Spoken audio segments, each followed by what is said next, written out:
For many people, Valentine's Day is all about romance. If you ask the person in the street, what does Valentine's Day mean to you? All it means is a heart-shaped box of chocolates and a nice dinner with your with your beloved and sending cards and so forth. And then if they didn't know about a Saint Valentine, they probably wouldn't realize that he was a priest in the late 3rd century in Rome who was actually martyred for the faith. Very often legends will develop from real facts.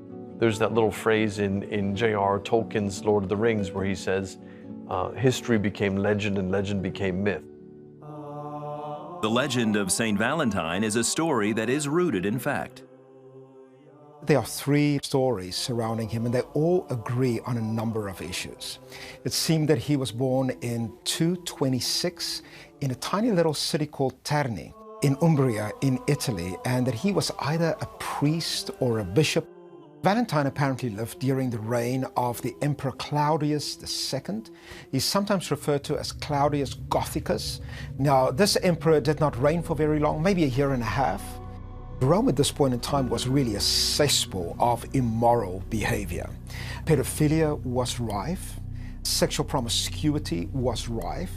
And one of the great witnesses of the early church is that they stood up for the value of a godly marriage, where sexuality was channeled into its God-given boundaries, and it would become a witness of what enduring love could look like.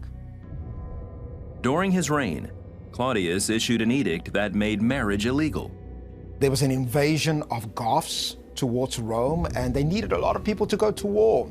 And it seemed that the rule was that once you were married, you were given freedom not to go to war. And Valentine would not only convert the people, but secretly marry them so that they could indeed stay at home.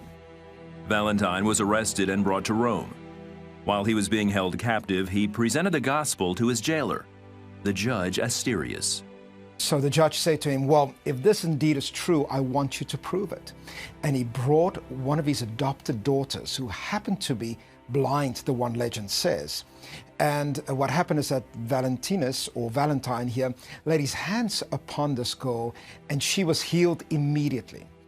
Another legend says that before he was executed, he left a note for the girl signed, "Your Valentine."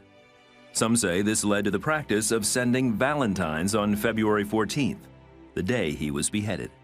All the legends seem to agree that Valentine was martyred on the 14th of February in 269.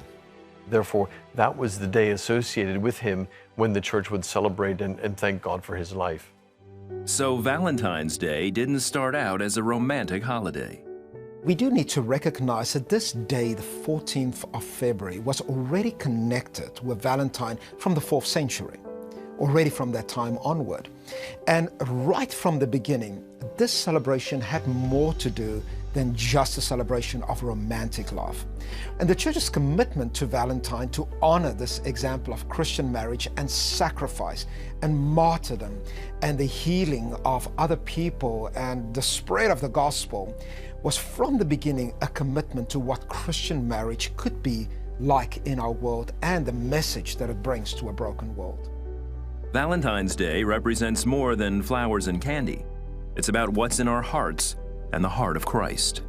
When we see those hearts on Valentine's Day, we can remember that that heart also has some connections back to the heart of Jesus and to God's love for us. And we can remember that the source of all love and the source of self-sacrifice and love for each other is rooted in God's love and in the witness that St. Valentine actually made for that love. For Christians, marriage is more than just a union between a man and a woman. For Christians, marriage is a holy parable of the love of Christ towards his church. It's a visible sermon about what holiness and purity could look like in our lives. We should celebrate what true sacrificial love looks like in a broken world. And ultimately, it should be a day that we celebrate the commitment of Christ who gave his life for his church. It should be a day of evangelism. It should be a day where we celebrate the power of true love to change our world. It is a Christian holiday.